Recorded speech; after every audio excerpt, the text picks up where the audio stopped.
Good morning बच्चों। आज हम हिंदी का पाठ 2 पढ़ेंगे। पाठ का नाम है एकता में बल। इस पाठ में हमें लेखक बता रहे हैं कि मनुष्य के लिए मतलब इंसान के लिए संगठन बहुत आवश्यक है। एक साथ रहना बहुत ही ज़रूरी है। संगठित होकर मनुष्य सरलता से अपने शत्रु को पराजित कर सकता है। मतलब अगर हम एक साथ कोई काम करते हैं तो वो काम जल्दी होता है और हम अपने शत्रु को, अपने दुश्मन को जल्दी से हरा सकते हैं। तो ये जो कहानी है ये एकता के ऊपर ही दी गई है। चलो बच्चों पढ़ना स्टार्ट करते हैं। एक जंगल था, वहाँ एक पेड़ पर ढेर सारे पक्षियों में एक चिड़ा और चिड़िया भी रहते थे। उनका स्वभाव बहुत अच्छा था। तो एक जंगल था, वहाँ पर एक पेड़ था और पेड़ पर बहुत सारे पक्षियों के साथ में और एक चिड़ा और एक चिड़िया भी रहते थे।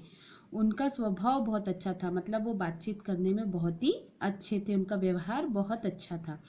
वे मिलजुल कर रहते थे, एक साथ सभी के साथ वो मिलजुल कर रहते थे। किसी पर अगर कोई भी मुसीबत आ जाती थी तो सभी पक्षी एक दूसरे की मदद करने को तैयार हो जाते थे। उस जंगल में एक हाथी भी रहता था।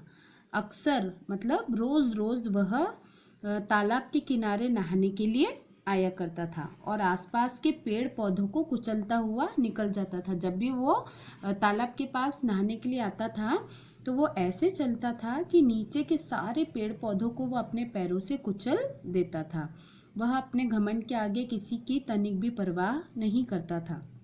मतलब वो इतना घमंडी था कि वो किसी की भी परवाह नहीं करता था। सारे पेड़ पौधों को कुचलना, सबको बुरा भला कहना, है ना। तो वो हाथी ऐसा था कि उसकी आदत ऐसी ही थी। उसकी सोच थी कि जंगल का कोई भी प्राणी मुझसे टक्कर नहीं ले सकता। तो वो अपने आप को इतना बड़ा समझता था। वो सोचता था कि जंगल का कोई भी जानवर मुझसे टक्कर नहीं ले सकता या जंगल का कोई भी जानवर मुझसे बड़ा नहीं है। एक दिन जब हाथी तालाब से नहाकर निकला तो उसकी नज़र पेड़ पर गई। संयोग की बात, उसी दिन चिड़िया ने अंडे दिए थे। क्या हुआ, एक दिन हाथी जब तालाब से नहाकर निकला तो उसकी नज़र एक पेड़ पर गई और उसी दिन उस चिड़िया ने उस घोंसले में, उसके घर में, जो चिड़िया का घर था उस घोंसले में उसने अंडे दिए थे। चिड़ा और चिड़िया बहुत खुश थे इस चीज़ से कि अंडे दिए थे चिड़िया ने, इसीलिए चिड़ा और चिड़िया बहुत ही खुश थे उस दिन। तभी हाथी ने पेड़ को हिलाया तो अंडे गिरकर टूट गए और उनका घोंसला भी नष्ट हो गया। तभी हाथी ने क्या किया, जोर जोर से, जैसे ही उसने पेड़ को देखा और देखा कि वहाँ पर चिड़ा चिड़िया ने अंडे दिए हैं तो उसने जोर जोर से पेड़ को हिलाया और जैसे ही पेड़ जोर से हिला अंडे नीचे गिरकर टूट गए और उनका जो घोंसला था, चिड़ा चिड़िया का जो घर था, घोंसला था, वो भी नीचे गिरकर टूट गया। वे दूसरे पेड़ पर जा पहुंचे। हाथी झूमता हुआ वहां से चला गया और जैसे ही उसने घर तोड़ दिया तो हाथी अपने रास्ते निकल गया। वो वहां से नाचता गाता हुआ वहां से चला गया और बेचारे चिड़ा चिड़िया वहां से उड़कर दूसरे पेड़ पर चले गए। फिर चिड़िया रोने लगी। चिड़ा भी उदास था। क्यों?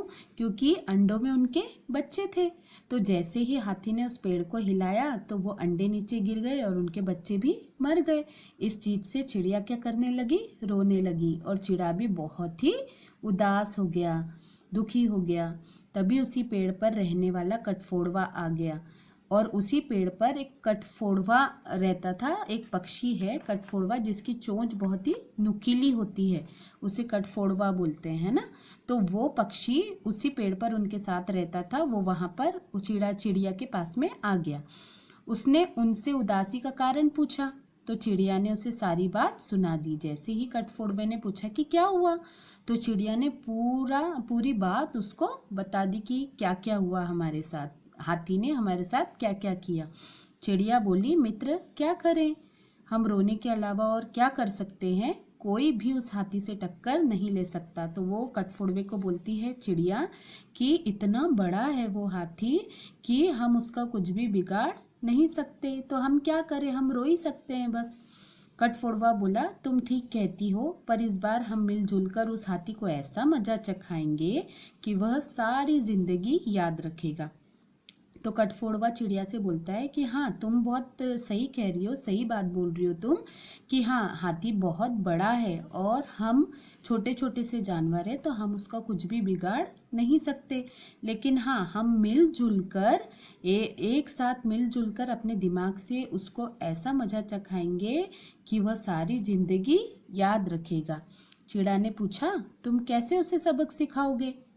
तो चिड़ा पूछने लगा कि हम कैसे उसे मज़ा चखाएंगे, कैसे सबक सिखाएंगे उसे?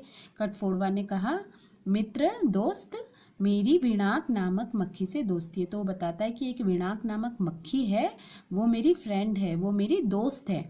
मैं उसे इस बारे में बताऊंगा तो वह हमारी मदद करेगी। अगर मैं उसको तुम्हारे बारे में बताऊंगा कि ऐसा ऐसा हुआ है तुम्हारे साथ, तो वो हमारी मदद ज़रूर करेगी। तो वो बोलता है, कठफोड़वा उनको बोलता है कि तुम यहीं बैठो, मैं अभी उसे यहीं पर बुलाकर लाता हूँ।